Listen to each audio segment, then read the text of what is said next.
What's happening right now across American sports isn't loud or dramatic on the surface, but it's significant.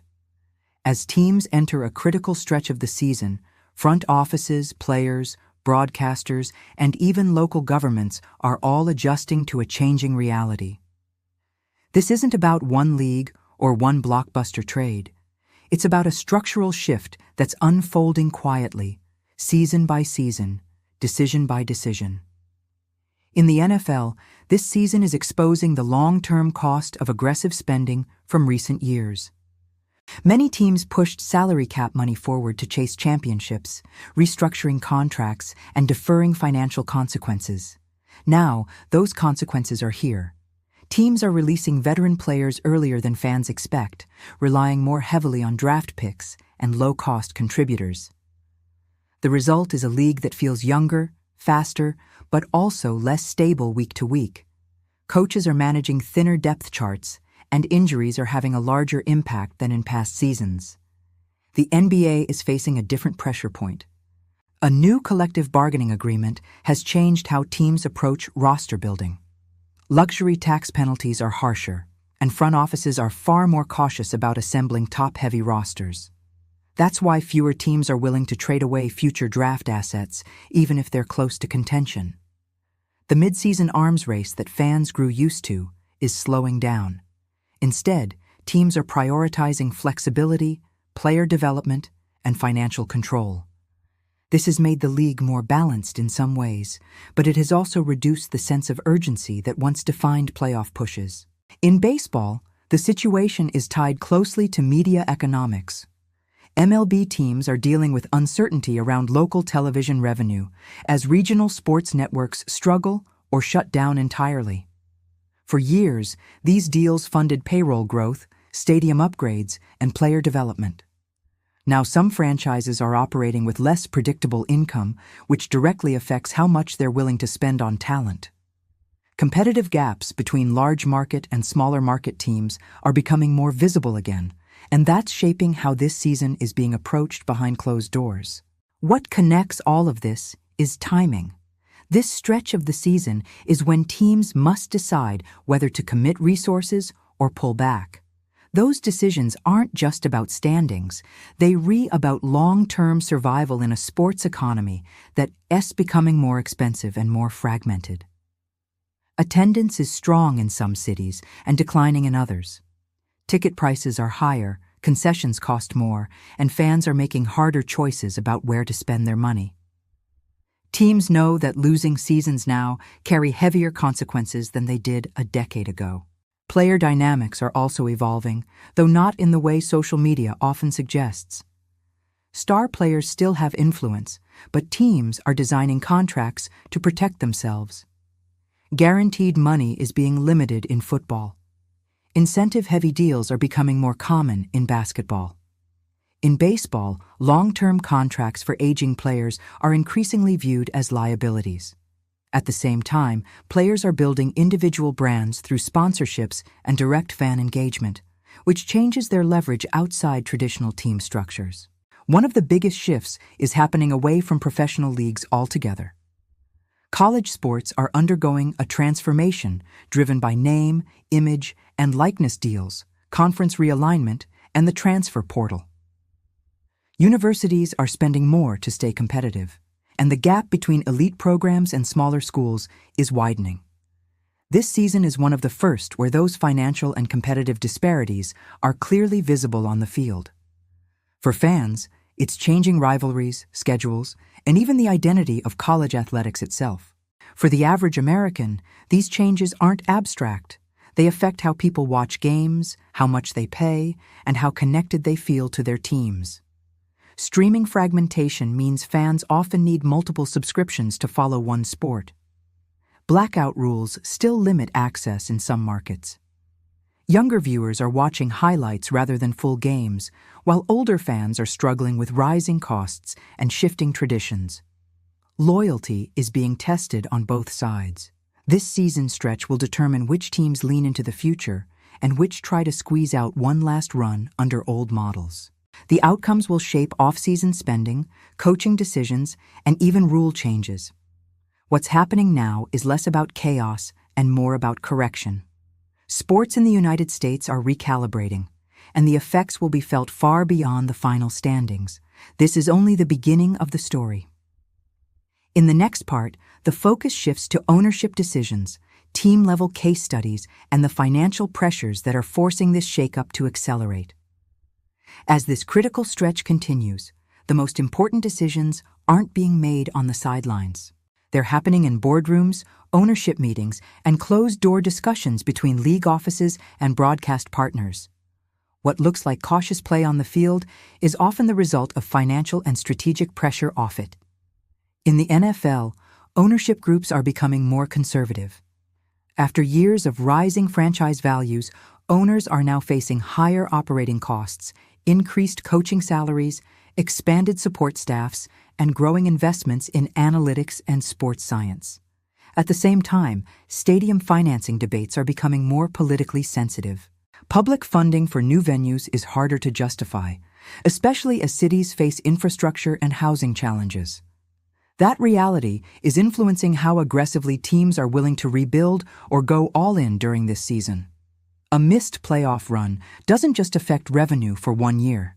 It can stall negotiations for sponsorships and future development projects. In the NBA, the shakeup is visible in how teams value continuity. Several franchises are choosing stability over star chasing, extending coaches and front office executives rather than resetting at the first sign of trouble. This season's critical stretch is being used to evaluate chemistry more than raw talent. Teams want to know whether their core can survive pressure before committing to long-term deals. That's why some borderline contenders are standing pat instead of making risky trades. The fear of being locked into an expensive but incomplete roster is stronger than the desire for a short-term playoff boost. Baseball teams are navigating an even more uncertain landscape.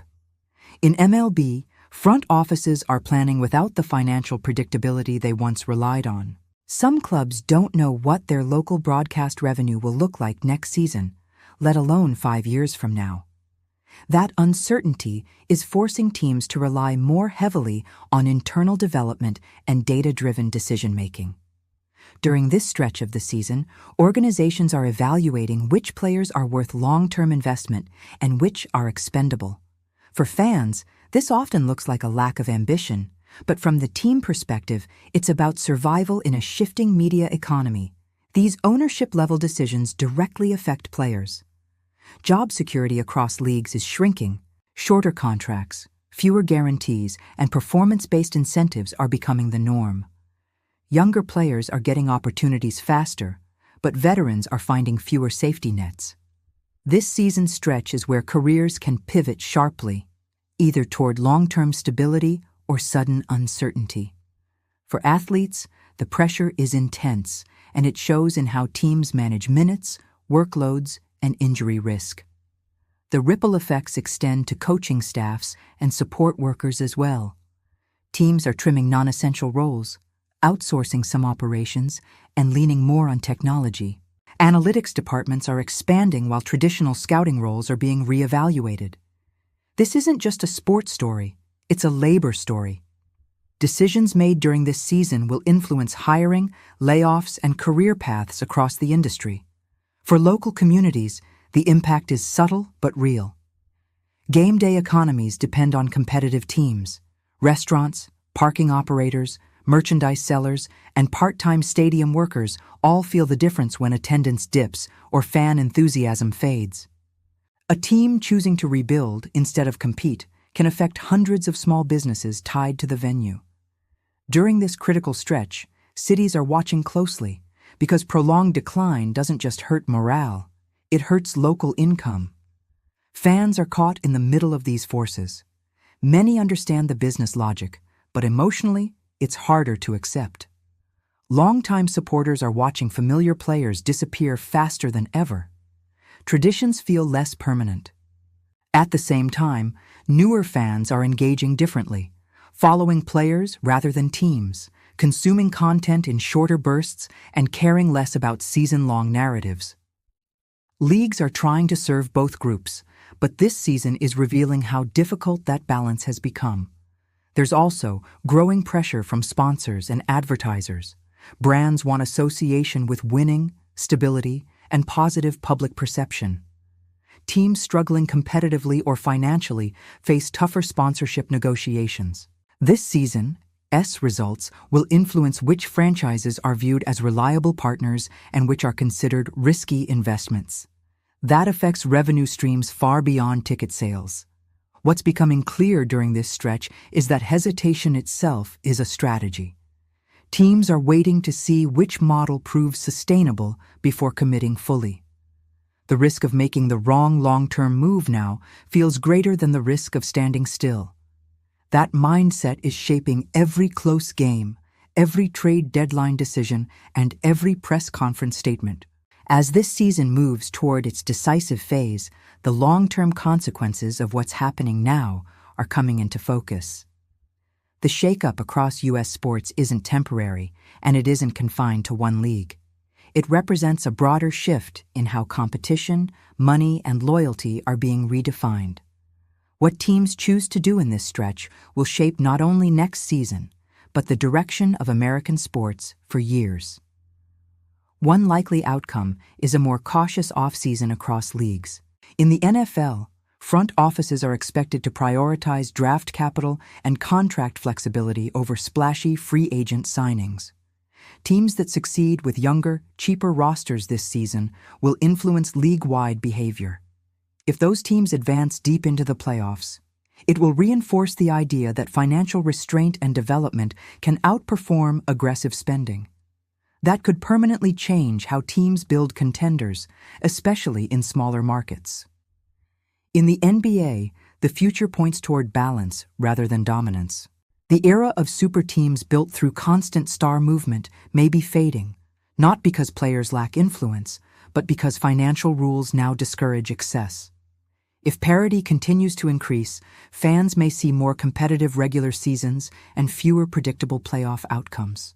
However, it could also mean fewer recognizable dynasties, which historically helped drive national interest and long-term rivalries. Baseball's trajectory depends heavily on how media issues are resolved. In MLB, the push toward centralized or league-controlled broadcasting could reshape revenue distribution. If successful, it may stabilize payrolls and restore competitive balance. If not, disparities between franchises could widen further. This season, results will influence how urgently those reforms are pursued and how much resistance they face from ownership groups. Across all sports, rule changes and scheduling adjustments are likely. Leagues are paying close attention to fan engagement data. Shorter attention spans, highlight-driven consumption, and declining local viewership for some markets are forcing difficult questions. More flexible scheduling, international games, and expanded playoff formats are all on the table. What happens during this stretch will help determine which ideas gain traction and which are shelved. For players, the future looks both promising and uncertain. Opportunities are opening earlier in careers, but stability is harder to find. The traditional path of long-term security with one team is becoming rarer. This shift may push athletes to focus more on financial literacy, personal branding, and post-career planning. It also increases the emotional toll of professional sports, something teams and leagues are only beginning to address openly. The impact on everyday fans may be the most significant of all. Rising costs are unlikely to reverse. Tickets, subscriptions, and merchandise will continue to demand a larger share of household budgets. Fans may respond by attending fewer games, choosing only marquee matchups, or disengaging entirely during rebuilding seasons. That behavior, in turn, will influence how teams market themselves and how much they rely on casual versus core supporters. Communities tied to sports franchises will also feel long-term effects. Cities that invest heavily in teams need sustained relevance to justify that investment. If competitive windows become shorter and rebuilds more frequent, public patience may wear thin. This could change how future stadium deals are negotiated and how much public funding is considered acceptable. Sports franchises have long been seen as civic assets. This shift challenges that assumption. What's clear is that this season marks a point of reckoning. The systems that powered American sports for decades are being tested under new economic, technological, and cultural pressures. Some teams will adapt quickly, others will struggle, and a few will resist change entirely. The outcomes of this critical stretch will separate those groups. For fans watching at home, the experience may feel less certain, but more honest. The illusion of permanence is fading, replaced by a clearer view of sports as a business, a workplace, and a cultural product. That understanding may reduce some of the magic, but it also opens the door to a more informed and engaged audience. As the final games approach and decisions become unavoidable, one thing is certain: this isn't just another season, it's a transition. How well teams, leagues, and fans navigate it will determine what U.S. sports look like in the next decade, and whether the connection between the game and the people who love it can endure through the change.